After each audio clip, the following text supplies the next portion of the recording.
What's going on, guys? It's Ryan here with Technical Treats Dog Training, and this is my lovely and beautiful wife, Gianna. And we are almost at our training facility today. We're going to be working with a Dutch Shepherd that's been staying with us. Now, little quick backstory about this Dutch Shepherd is he has a severe case of anxiety, and it's caused a lot of negative behaviors, the worst of which is he's started biting people as a result of this anxiety. Now, at the end of this video, Gianna will discuss a little bit more about it, kind of explain to you what's going on. Today we're just going to be doing a general obedience session with him. This isn't going to be a flashy video where the dog does everything we ask it to the first time we ask it to. We honestly don't know what to expect. He's learned some of the basic commands now, but we want you guys to get a real life idea of what a basic obedience session looks like when we're first starting out training the dog. Now, I don't want you to get the wrong idea about this dog. One, he's a super sociable dog. He's super friendly. So he needs a lot of structure in his life to prevent the anxiety from creeping up on him, but we're also working on just getting rid of the anxiety entirely, and we'll have future videos on that with him going over what we're doing and why we're doing it. But we want this video to be informative. We want to give you guys an idea of what you can be doing with your dog, something that helps create structure in their life. So without dragging this on too long, let's get to the training session. Gianna will talk to you guys at the end of this video, and remember, never stop training.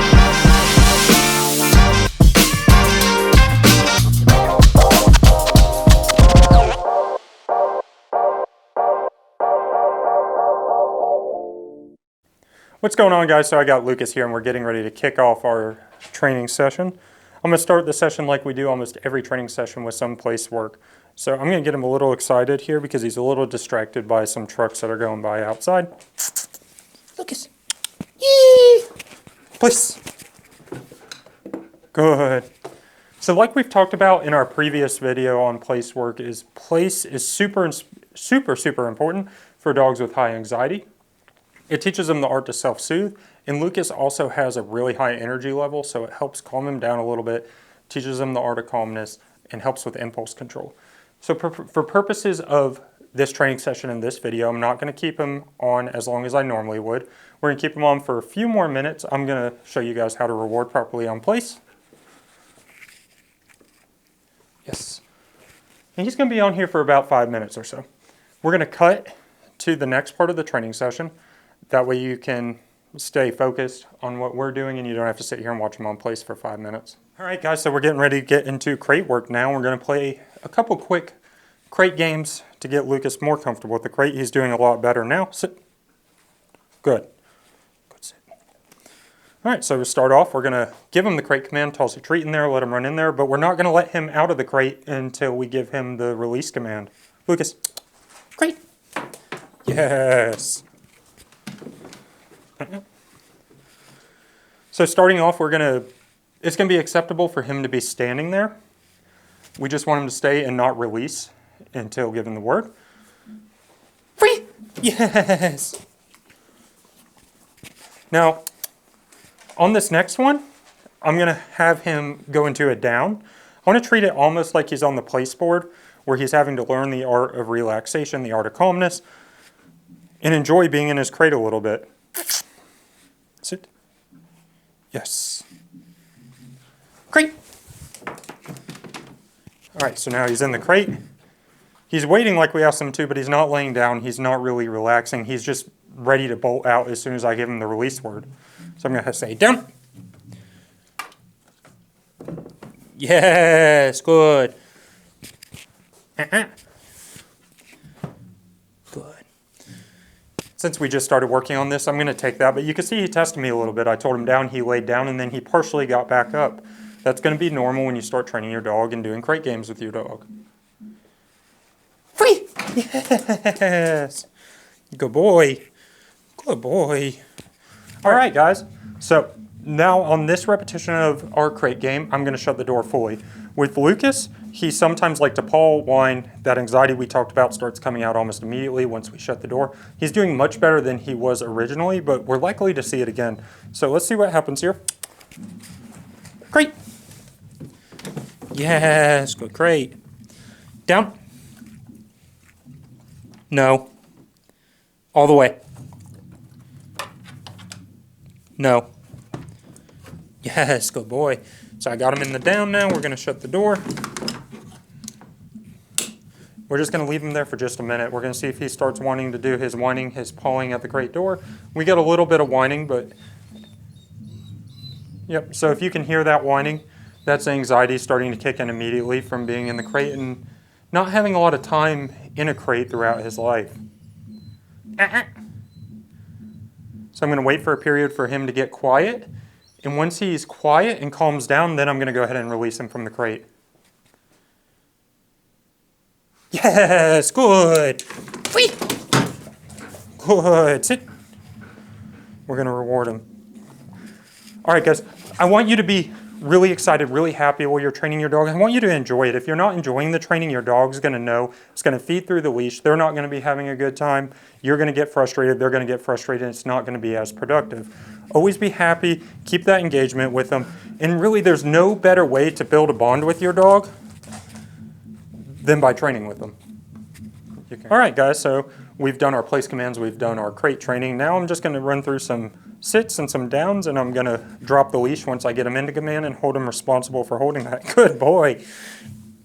Yes. So now he's in a down, I'm going to hold him in that command. I'm going to walk around, teach him that he doesn't have to be right next to me all the time. Just one big circle. If you can get to this point with your dog, you're doing an awesome job. It's taken a few days for us to get to here with him, but now he's doing good. I'm going to step into him. I'm not releasing him from the command yet. So I'm stepping in and I'm giving him the treat right where he's at. Not giving him the opportunity to get up. And once again, when I free him from this, I'm going to be super happy. I'm going to be super excited. That way he's enjoying it and he knows he's doing a good job and he's having fun. Free! Yes! Good! Good! Sit!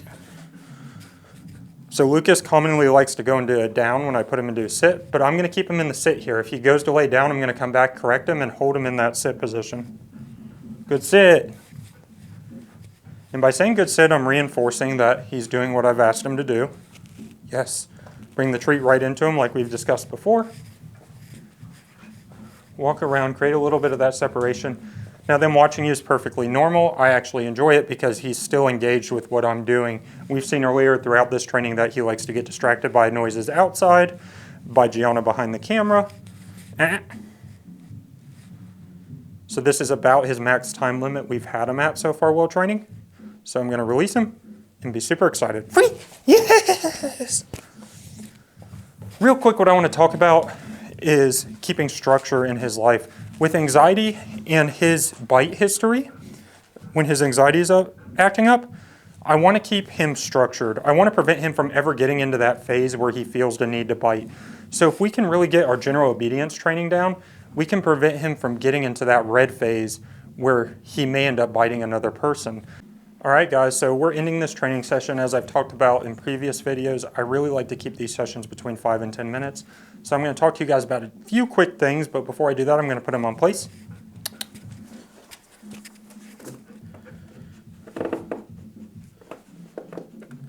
Yes, good boy. Good place. Good place. All right, so we've had a pretty good, successful training session here. I talk about it all the time and I harp on it. Your dog isn't going to have a super long attention span, so keep your training sessions between 5 and 10 minutes. Limit them to a couple things at one time and just keep training. It takes repetition and commitment to get the dog you want and the behavior you want out of your dog. Now we're going to flip to Gianna. She's going to talk a little bit about Lucas's background, what we've been through training the past few days. Good boy. What we've been through training the past few days with him and kind of the struggles we've been facing and he's been facing. I appreciate you guys watching, and as always, like and subscribe if you enjoyed this video. Hi guys, so when we first got Lucas a few days ago, he came with severe anxiety. He's a Velcro dog, so he does not want to leave your side. And what was going on inside the home was when people were coming over, he was getting attention like he wanted. And then with that attention, once they stopped petting him, it would result in a bite. So what we're doing is we're teaching him some of the things that you just saw in the video to kind of self-soothe and be able to be on his own and independent. And also we had to teach him a lot to do with self-soothing in the crate, because when he first came to us, he broke out of a couple crates, and I ended up having to give him a high anxiety crate, which is dark and it has tiny holes in it, so it does help them to relax a little bit. But also what we had to take into account is he is a working dog. He's a Dutch Shepherd, so it's not just playing crate games. It's not just kind of, you know, you sit in this crate and you're going to be okay in it.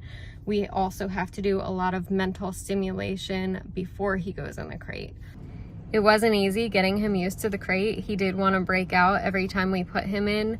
But I think also with the high anxiety crate, he did try a couple times to get out and realized, I cannot get out of this crate, because it is one of those heavy duty ones. So if you do have a dog that is constantly breaking out of crates, hurting themselves getting out of crates, which he definitely would do, you want to buy one of those very expensive crates and know that it's safe for your dog.